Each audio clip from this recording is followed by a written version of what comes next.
aire que una vez que pasó aquello, sí, esta chica se ha dedicado ya se dedicaba a tener aventuras Sí, y que a tener tiene sus sus aventuras, historias ¿no? y tal, pero es un poco lo del personaje.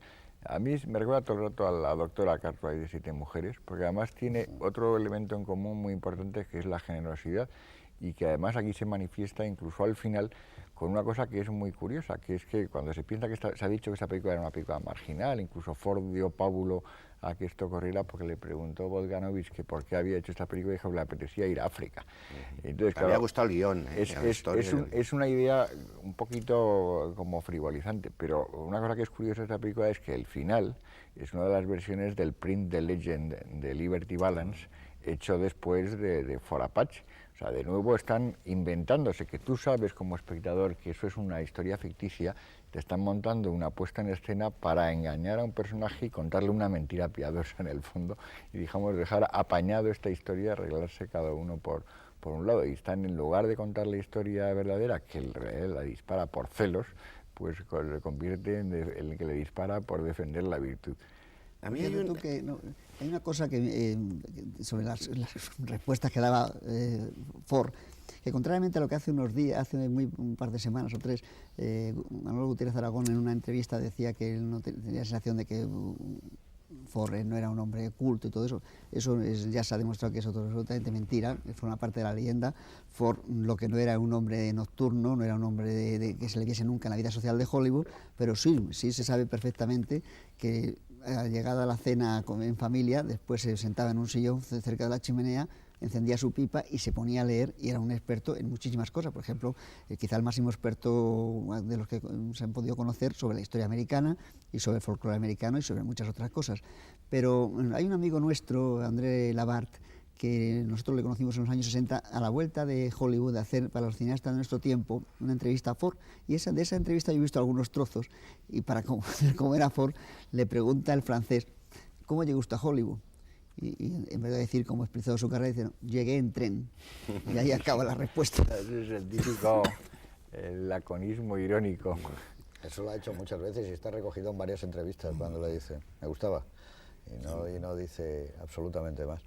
Pero volviendo al vigor de esta película, a mí me parece que cuando dice Miguel lo de Siete Mujeres, es verdad que parece que es Can Bancroft que llega a esa misión cuando menos se la espera, y hay planos que cuando esta chica se va en el bote en el barco que luego va a descarriar, cuando está con aquella sombrilla, ese es un plano que podía ser Anne Bancroft, porque es maravilloso. Ese es un plano de una belleza, pero asombroso, dura muy poco, debe durar 60 fotogramas, pero ese plano, el primero, cuando ella sube, luego allá hay otro con otro tamaño, pues es un plano de que dices, son unas mujeres que desde luego yo creo que John Ford tenía que estar enamorado de esas mujeres y de esos personajes, porque no se puede hacer con mayor cariño y respeto sobre lo que es la mujer, lo cual nos llevaría a eso de la misoginia de John Ford, que se podría poner en duda, que dentro de unos años habrá quien diga... Hombre, no, yo creo que nos ha contado mucho las historias. Siete Mujeres es una película que yo no conozco muchas películas donde se haya tratado mejor a la mujer que en Siete Mujeres, ¿no? En general nunca es... Lo que hay retratos también de mujeres histéricas y de mujeres... pero lo que no hacía era discriminaciones en ese sentido, ¿no? Pero lo que ocurre es que también en muchas películas no hay tanto lugar, porque no lo había en ese momento histórico, para un cierto tipo de personajes. Entonces, lo que pasa es que la gente ve el personaje de mujer del comandante del fuerte y luego piensa, pues eso, la novia más o menos que espera a que vuelvan Jeffrey Hunter, como Vera Miles en Centros del Desierto. Y entonces no son unas mujeres particularmente atractivas, pero se está olvidando que dentro de la misma película hay el personaje de Natalie Wood, hay la historia de amor misteriosa de John Wayne con la mujer de su hermano y todo ese tipo de historias. Y yo creo que ese lado viene sobre todo por esa afición que tenía Ford a contarte las historias dejando que tú las intuyas, que tú las deduzcas y no contártelas explícitamente. Que es lo que hace que esta película, que tiene fama eso de película de fieras, es una película totalmente de personajes y de relaciones entre los personajes. La verdad es que lo único que cuenta la película es eso, porque lo demás es de la más absoluta banalidad. No pasa realmente nada, no ocurren aventuras nada trepidantes ni especialmente peligrosas. El otro va a hacer su viaje y hace sus fotos, graba los ruidos de los gorilas y cosas de ese tipo. hay unas de la tribu esta, los Subara, me parece, que están amenazadores por allí, pero no pasa absolutamente nada tampoco. Digamos que todos los elementos... Pero pues sí pasa mucho cuando tú ves tumbada en la cama de su tienda Ava Gardner, termina de fumar y apaga eso y funde. Ahí está pasando por el cuerpo de esa mujer y por su cabeza todo. Justo, pero ahí es donde pasa, como pasa cuando está duchándose y cuando tiene toda esa... A mí hay una cosa que viendo la proyección esta noche, estaba recordando mucho al hombre tranquilo. El hombre tranquilo, y además está invertido, por eso nos lleva al personaje estupendo de Ava Gardner en la película. Porque es verdad, es decir, no le interesa nada la aventura. Es decir, en el hombre tranquilo el exotismo tiene mucho más importancia. Es decir, el enfrentamiento de dos sociedades tiene más importancia que aquí. Es decir, aquí el enfrentamiento no es entre dos sistemas de vida. Sí, entre dos sistemas de vida representadas por dos mujeres y un hombre que está más hecho para Ava Gardner que para Grace Kelly. Pero a mí sí me recordaba porque era a la inversa. Es decir, el personaje que viene destruido, en este caso es la mujer, era John Wayne en El hombre tranquilo, y él que está sentado, que tiene una vida, que le va a suponer una... es Maureen O'Hara en la película. Es decir, es la historia de un acuerdo de cómo una persona, conociendo insólitamente en un sitio extraño, no sabe lo que busca.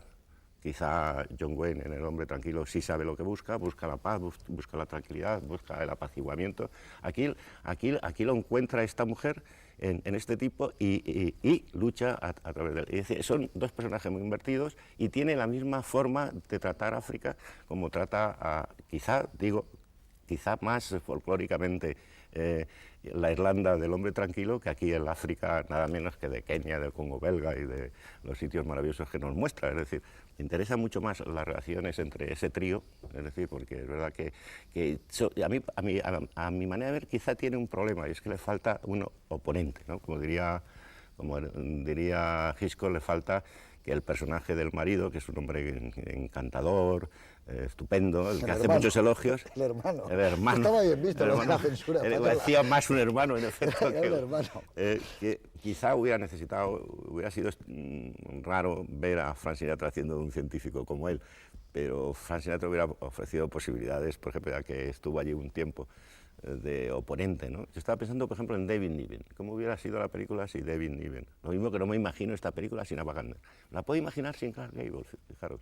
John Wayne lo hubiera hecho perfectamente. Sí, lo que pasa aquí, Clark Gable es el protagonista nominal puramente, porque, por ejemplo, con respecto a la primera versión se ha desplazado totalmente el triángulo. Ahí es el rey, realmente, cuando era joven, que elige entre dos mujeres. Aquí son dos mujeres. Él está muy pasivo en el fondo, y son las dos mujeres las que, no directamente, porque además hay poca confrontación, están peleándose por ganárselo, hasta que él se da cuenta de que la que le pega, de verdad, es Ava Gardner. De todas maneras...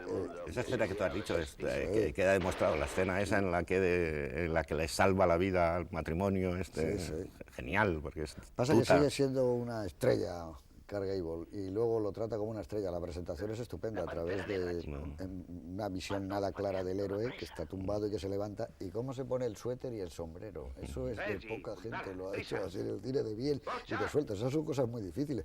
Cómo él se pone el suéter y luego se hace sin el pelo y se coloca el sombrero perfectamente, eso es muy difícil. Eso es de una fisicidad que es lo que tenían las grandes estrellas. Y el hombre, estamos hablando, es que si no es un tipo como John Wayne o como Clark Gable, lo devoran.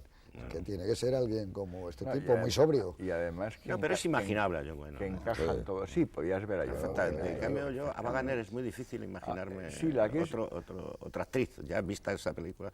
Incluso Grace Kelly. Es decir, Grace Kelly yo podría suponer otro tipo de actrices. Algo del tono, es como era Carol Lombard, tenía algo de cómo es el personaje de Ava Gardner, parece ser. Estaba en esa línea, ¿no?